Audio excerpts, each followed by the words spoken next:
نحمده ونصلي على رسوله الكريم أما بعد فأعوذ بالله من الشيطان الرجيم بسم الله الرحمن الرحيم رب اشرح لي صدري ويسر لي أمري واحلل عقدة من لساني يفقهوا قولي۔ اللہ تعالیٰ نے ہم سب کو پیدا کیا، اس زمین پر ہمارے لیے طرح طرح کی نعمتیں بنائیں، زندگی جیسی نعمت دی، لیکن اس دنیا کو ہمارے لیے امتحان کی جگہ بنایا۔ اور امتحان کس چیز میں ہے کہ ہر روز ہمیں زندگی میں جو کچھ پیش آتا ہے اس میں ہمارا طرز عمل کیا ہے۔ زندگی میں انسان کو بہت سی خوشیاں بھی ملتی ہیں اور کبھی کبھار غم کے بادل بھی آتے ہیں۔ دیکھا ہم سے یہ جا رہا ہے کہ ہم خوشی کے موقع پر کس طرح بہیو کرتے ہیں اور غم کے موقع پر ہمارا طرز عمل کیا ہوتا ہے۔ بندہ مومن کا طریقہ خوشی اور غم دونوں موقعوں پر اللہ کی مرضی کے مطابق ہوتا ہے۔ اسے معلوم ہوتا ہے کہ آنے والا ہر واقعہ اس کے رب کی مرضی سے پیش آیا ہے۔ مومن ہمیشہ اپنے رب کی رضا میں ہی راضی رہتا ہے۔ خوشی کے موقع پر بھی اللہ تعالیٰ کا شکر ادا کرتا ہے۔ نبی صلی اللہ علیہ وسلم جس کام کے لیے بھیجے گئے، جب وہ مکمل ہوا تو کیا کہا گیا؟ اب خوشی کیسے منائیے؟ فسبح بحمد ربک واستغفر، اپنے رب کی تسبیح کیجیے اور استغفار کیجیے۔ تو خوشی کے موقع پر بھی اللہ تعالیٰ سے یہ معافی مانگتے رہنا کہ ہماری کسی بات سے آپ ناراض نہ ہوں، یہ بہت ضروری ہے۔ اور سچی بات یہ ہے کہ ہمارا رب جب ہم کو خوشیاں دیتا ہے تو ہم زیادہ ہی اس کی ناراضگی سے کام کرتے ہیں۔ عام حالات میں شاید گناہ کچھ کم ہوتے ہوں، لیکن خوشی کے مواقع پر عموماً ہر حد پار کر دیتے ہیں اور کیا کہتے ہیں، پھر کیا ہوا، خوشی کا تو موقع ہے، شادی کوئی روز روز تھوڑی ہوتی ہے، اب آج بھی یہ کام نہیں کریں گے تو کب کریں گے۔ مثلاً آپ دیکھیں کہ عام دنوں میں نماز اپنے وقت پہ روٹین پہ ٹھیک پوری ہو رہی ہے، کیونکہ ہم سمجھتے ہیں کہ نماز کا حساب تو پہلے ہونا ہے، اس کے بغیر تو جان ہی نہیں چھوٹے گی، اس لیے وہ تو کرنی ہے پوری۔ عام دنوں میں ہم اطمینان سے اپنا کام کرتے ہیں، جو ہی شادی کا ہنگامہ شروع ہوتا ہے، شاپنگ ہو رہی ہے، بازار جا رہے ہیں، نمازیں لیٹ ہو رہی، قضا ہو رہی، اور عذر کیا ہے، بہت مصروفیت ہے، کیا کریں۔ پھر شادی کے لیے سب جمع ہیں تو سب کی نمازیں اوپر تلے ہو رہی، بعض اوقات راتوں کو بہت تاخیر ہو جاتی، صبح کی آنکھ نہیں کھلی، اور پھر دلہن کے لیے خاص طور پر یوں لگتا ہے جیسے لکھ دیا گیا ہو کہ نماز کی چھٹی، یہ کچھ گھنٹے تو اس کو بیوٹی پارلر میں گزارنے ہیں۔ اب اس وقت کیسے اٹھے وہ بیچ میں ادھورا سب کام چھوڑ کر، کیونکہ ٹائم ہی یہی ملا ہے، نماز کا وقت آئے گا، کوئی نہیں، اللہ معاف کرنے والا ہے، خیر ہے۔ اب باقی وقت اب سج بن کے بیٹھے، اب اس حال میں کیسے حرکت کریں، نماز معاف۔ اور سسرال کے گھر میں آئے ہیں نئے نئے، وہ کیا کہیں گے، لو آتے ہی اب نماز پڑھنا چاہتی ہے، دوسرے ڈسٹرب ہوں گے میری نماز سے، دوسروں کو تکلیف کیا دینا، لہذا طرح طرح کے عذر بہانے کر کے ہم اپنے فرض کو ایک طرف ڈال دیتے ہیں۔ پھر اسی طرح آپ دیکھیے کہ عام طور پر ہم جب اپنے گھر میں ہوتے ہیں تو غیبت، چغلی اور ان چیزوں کا موقع کم آتا ہے۔ جب خوشی کے موقع پہ سب اگلے پچھلے نئے پرانے سب لوگ اکٹھے ہوتے، سب رشتہ دار، پھر پچھلے گلے شکوے یاد آ جاتے ہیں، پھر ناراضگیاں یاد آ جاتی، پھر ایک دوسرے کے راز کھلتے ہیں، کھولے جاتے ہیں، وہ اس کا شکوہ اس سے کر رہا ہے، وہ اس کی غیبت اس سے کر رہا ہے، وہ اس کے دکھڑے اس کے سامنے کھول رہا ہے، اور اس طرح بہت ساری غلط باتیں زبان سے نکلتی ہیں، بہت سی ناراضگیوں کا سبب بن جاتا ہے۔ یہی خوشی کے مواقع۔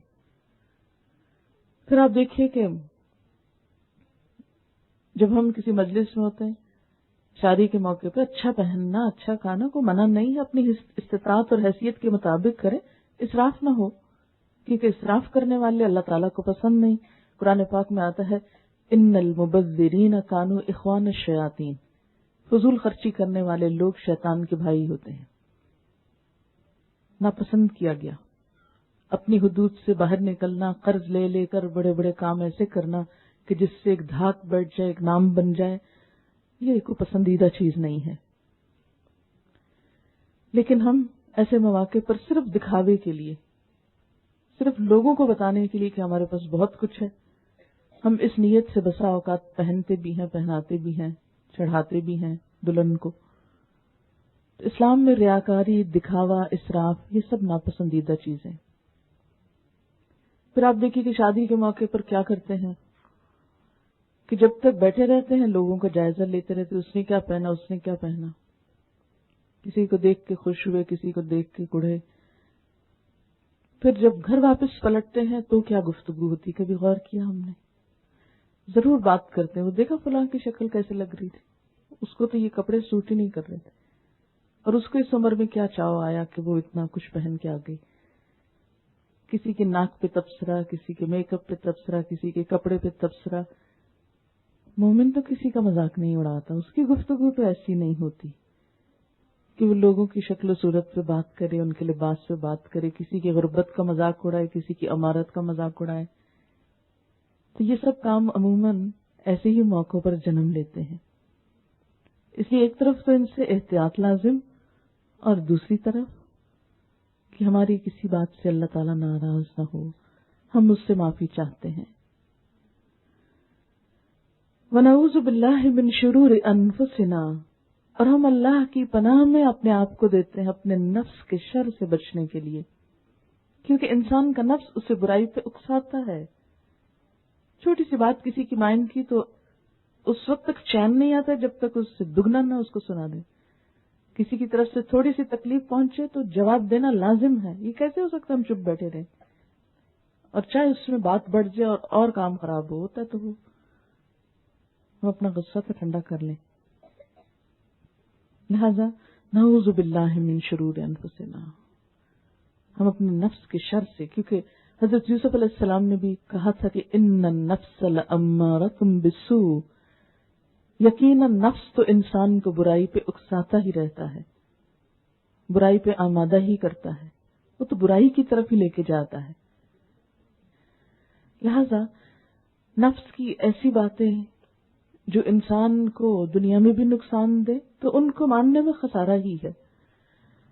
اب دیکھیے کہ نفس کا شر ہوتا کیا ہے، اس کو بھی ذرا دیکھ لیتے ہیں. نفس کا شر، نفس دل کی تنگی، حسد، بغض، حرص، لالچ، طمع، دوسرے کے لیے برے خیالات، بدگمانی، نیگیٹو تھنکنگ، یہ سب کچھ نفس کا شر ہے.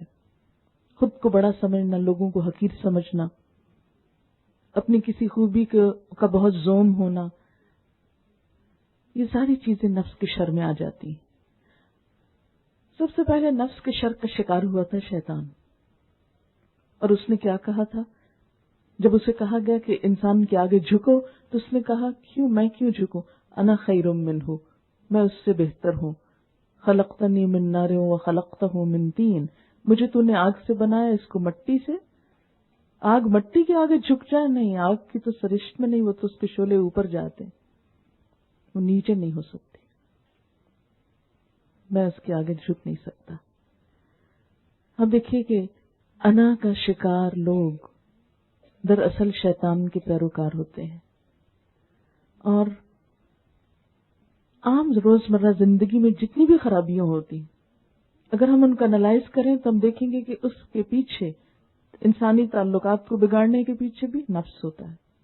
لو ہم ایسے ہی گئے گزرے، ہم دوسرے سے کمتر ہیں، ہم کیوں جھکے، ہم کیوں اس کی بات مانیں، ہم اس کے کہے میں کیوں آئیں، ہم کیوں معافی مانگیں چاہے قصور ہمارا اپنا ہو. تو ہم بسا اوقات اس نفس کی وجہ سے بڑے بڑے نقصان اٹھاتے ہیں، لیکن صرف اس ایک کو بچانے کے لیے بندوں کو بھی ناراض کرتے ہیں، رب کو بھی ناراض کرتے ہیں. اور اب دیکھیں کہ شادی کے بعد خصوصاً بندوں سے تعلقات مزید بڑھتے ہیں، اضافہ ہوتے ہیں. اب دیکھیں نا کہ شادی صرف دو افراد کے جوڑ کا نام نہیں ہے، دو خاندان جڑتے ہیں، کتنے نئے رشتے وجود میں آ جاتے ہیں. یعنی ایک شادی کے بعد کوئی ساس ہے، کوئی سسر ہے، دونوں طرف سے نند ہے، کوئی بھاوج ہے، دیورانیاں ہیں، پھر ان کے بچے ہیں، معلوم نہیں کہاں کہاں کتنے سارے لوگ ایک دم اپنے ہو گئے، نئے رشتے وجود میں آ گئے. اور انسانی تعلقات غیروں کے ساتھ اچھا رکھنا وہ بھی ضروری ہے، لیکن رشتہ داری قائم ہونے کے بعد ان کے ساتھ نبھانا یہ اس سے بھی زیادہ ضروری ہے. اس لیے اس چیز کے شر سے پناہ مانگی گئی جو انسان کے اچھے تعلقات کے راستے میں بہت بڑی رکاوٹ ہے. شادی کے بعد آپ دیکھیے شوہر اور بیوی کے جھگڑے کو بڑھانے میں جو چیز اہم کردار ادا کرتی ہے وہ انسان کا نفس. مجھے یہ کیوں کہا, مجھے یہ کیوں بول دیا, میری انسلٹ کر دی, مجھ سے معافی نہیں مانگی. اور بعض اوقات انسان قصور ہوتے ہوئے کیوں نہیں دوسرے سے معافی مانگتا کہ اس میں میری بے عزتی, ٹوٹ تو جاؤں گی لیکن جھکوں گی نہیں. یہ سب کچھ نفس کے شر سے ہوتا ہے. انسان وہی محبت حاصل کر سکتا ہے جو جھکنا جانتا ہو, جو دینا جانتا ہو. وہی قدر پا سکتا جو دوسروں کی قدر کرنا جانتا ہو. کہتے ہیں نا سراہی سر نگو ہو کر بھرا کرتی ہے پیمانہ. اور دوسروں کو دینے کے لیے, دوسروں کو خوش کرنے کے لیے, دوسروں کے دل میں جگہ بنانے کے لیے, محبتیں, خوشیاں اور مسکراہٹیں بکھیرنے کے لیے جھکنا نہایت ضروری ہے. عاجزی بڑی پسندیدہ ہے. عاجزی اللہ کے سامنے بھی پسندیدہ ہے اور اللہ کے بندوں کو بھی پسندیدہ ہے. اس لیے خاص طور پر اس موقع پر کیا کہا گیا؟ نعوذ باللہ من شرور انفسنا ومن سیئات اعمالنا. اور اپنے برے اعمال کے شر سے بھی ہم اپنے آپ کو بچانے کے لیے اپنے آپ کو اللہ کی پناہ میں دیتے ہیں. وآخر دعوانا ان الحمد للہ رب العالمین.